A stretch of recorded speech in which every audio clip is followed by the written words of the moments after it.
नमस्कार, आप देख रहे हैं भगवा न्यूज नेटवर्क और मैं हूं आपके साथ खुशबू सिंह। हिंदू पंचांग के अनुसार नववर्ष की शुरुआत चैत्र के महीने में होती है। चैत्र महीने की शुक्ल पक्ष की प्रतिपदा तिथि से हिंदू नववर्ष का आरंभ होता है। ऐसी मान्यता है कि चैत्र महीने की प्रतिपदा तिथि को ही भगवान ब्रह्मा जी ने सृष्टि की रचना की थी। हिंदू पंचांग के अनुसार आज हिंदू नववर्ष विक्रम संवत 2081 का पहला दिन है। इस नववर्ष को देश भर में अलग अलग नामों से भी जाना जाता है। महाराष्ट्र में मुख्य रूप से हिंदू नववर्ष को नव संवत्सर भी कहा जाता है, तो कहीं इसे गुड़ी पड़वा के रूप में भी मनाते हैं। दक्षिणी राज्यों में इसे उगादि कहते हैं। गुड़ी शब्द का अर्थ विजय पताका और पड़वा का अर्थ प्रतिपदा से होता है। इस दिन घरों को सजाया जाता है और उत्सव के साथ इस त्योहार को मनाते हैं। गुड़ी पड़वा का जश्न मनाने से मराठियों के लिए हिंदू नववर्ष की शुरुआत होती है। इस दिन लोग फसलों की भी पूजा करते हैं, क्योंकि इस महीने में किसानों की फसलें पूरी तरह से पक कर के तैयार हो जाती हैं। इसके अलावा गुड़ी पड़वा पर लोग नीम के पत्ते भी खाते हैं। इस दिन सूर्य देव की विशेष पूजा आराधना की जाती है, जिससे लोगों के जीवन में समस्याओं का सामना न करना पड़े। ऐसी मान्यता है कि गुड़ी पड़वा के दिन ही ब्रह्मा जी ने सृष्टि की रचना का काम शुरू किया था और सतयुग का आरंभ इसी दिन से हुआ था। इस दिन को सृष्टि का प्रथम दिन ये युगादि तिथि भी कहते हैं। रामायण काल में भगवान राम ने चैत्र प्रतिपदा के दिन ही बाली का वध किया था और इस दिन विजय पताका फहराई थी। यहीं से गुड़ी पड़वा पर्व मनाने की शुरुआत हुई थी। ऐसी मान्यता है कि मुगलों से युद्ध जीतने के बाद छत्रपति शिवाजी ने पहली बार गुड़ी पड़वा का त्योहार मनाया था। भारतीय काल गणना में विक्रम संवत का बड़ा महत्व होता है और शादी विवाह से लेकर अन्य मुहूर्त व पर्व त्योहार इसी से तय होते हैं।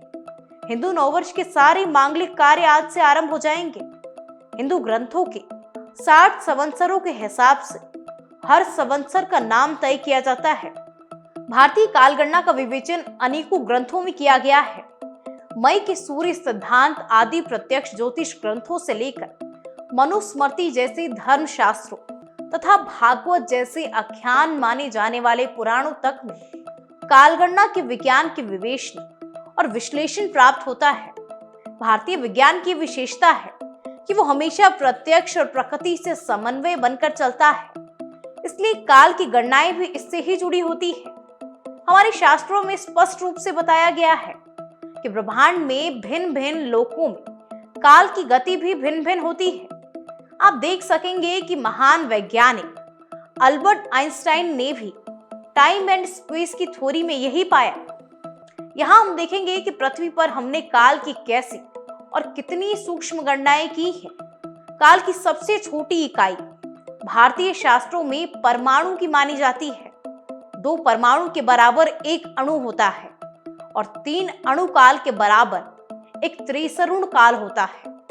एक त्रिसरण काल की माप बताते हुए भारतीय मनीषियों ने लिखा कि किसी द्वार के सूक्ष्म छेद में आ रहे सूर्य के प्रकाश में जो कण उड़ते हुए दिखते हैं उसे ही त्रसरेणु कहते हैं। प्रकाश को इसे पार करने में जितना समय लगता है उसे ही त्रसरेणु काल कहते हैं। 3 त्रसरेणु काल को एक त्रुटि कहा जाता है। त्रुटि से काल की गणना को बढ़ाते हुए परार तक ले जाया जाता है। श्रीमद् भागवत पुराण में लिखा है कि जिसका और विभाजन नहीं हो सकता तथा जो कार्य रूप में प्राप्त नहीं हुआ है और जिसका अन्य परमाणुओं के साथ संयोग नहीं हुआ है उसे परमाणु कहते हैं। वर्ष की गणना को आगे बढ़ाते हुए भारतीय मनीषियों ने पूरे ब्रह्मांड की आयु की भी गणना की।